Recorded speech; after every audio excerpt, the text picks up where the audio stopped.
Joining us now is Florida Congressman and a member of the Freedom Caucus, Ron DeSantis. Congressman DeSantis, good to see you. Thanks so much for joining us. Good morning. So what do you make of the Democratic Party hoping for a 2018 takeover in the wake of the criticism of President Trump?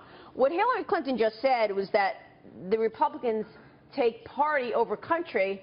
I see it the complete opposite. I think the Democrats take country over party because the Democrats are obstructing everything. They don't even want an agenda to move forward.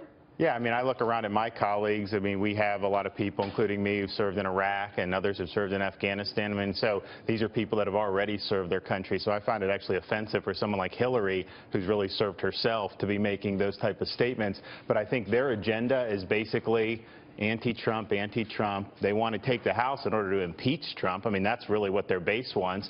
They've offered no ideas at all. I mean, you talk about Obamacare. They're so upset at us for trying to repeal and replace it. They say, oh, we need to fix it. They've never offered a single idea to fix it. Show me their plan to fix Obamacare and lower premiums. They want to stop the agenda. They don't want tax reform to happen, nor do they want health care reform. But how much responsibility should you take? I mean, the Freedom Caucus is one of the pushbacks for the party. You know, you had lots of problems with the health care bill out of the House. I mean, is the Freedom Caucus part of the problem here, that you can't get anything done? Well, the health care bill has passed the House, and so now it's in the Senate. So I think that it's probably not going to be, you know, the House members either way at this point. The Senate needs to get 50 votes for this. They all campaigned on saying they were going to repeal and replace it. This bill moved closer to repeal and replace. It's still not a full repeal, but a lot of us thought it was as good as we could do right now. You thought your caucus made it better. So, right. And so they're in a situation in the Senate, get 50 votes for something. I think if they get 50 votes for something, that vehicle will pass the House. I think so. And then President Trump will be able to sign it into law.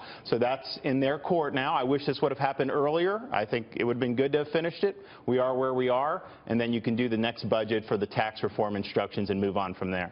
Why? Oh, excuse me. Go ahead. I was just going to say, isn't the filibuster rule the problem here? I mean, the Senate could get all of this done if they got rid of that.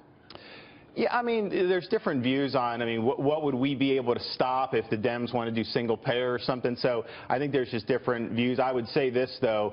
The Founding Fathers, there was no filibuster in the Senate. Right. You had normal order. This was not something that happened. So when people say, oh, that's how the Senate was designed, no, the Senate was not designed to have the filibuster. The Senate was designed, it was elected by the state legislature, so they were supposed to represent the states. The House represented the people directly. That was the difference in terms of the institutions and in the longer term for the Senate. So it's not a constitutional issue, and I think what's happened is, have a filibuster, fine, but there should be some political pain that you pay to do it. Now all you got to do, you get 41 votes, okay, move on to the next thing, and then we are where we are. Senator McConnell, Mitch McConnell, the majority leader, has said, though, that he knows of not one majority member in the Senate that would be in favor of getting rid of the filibuster for things like at a minimum, though, on appropriations bills. They pass the budget with 50 votes. That's the budget reconciliation rule. Then when we go to fund the government under the budget that's already passed, you somehow need 60 votes just to fund the Defense Department or things like that. So people like Harry Reid and Schumer, they can filibuster to prevent any spending bill from getting to the president's desk. That's what they're doing. Take us to the end of the fiscal year and say, oh my gosh, Republicans want to shut down the government. That's what they're doing. You know, in the old days, if you want to do a filibuster, you had to actually do it. Go out on the Senate floor, put the cots out there and suffer the pain. Right. Instead, they just let them have a buy on it, which is wrong. They want a filibuster, pay the price for it. Why are the Republicans so hung up on CBO and revenue neutrality instead of just passing something that gets this economy moving?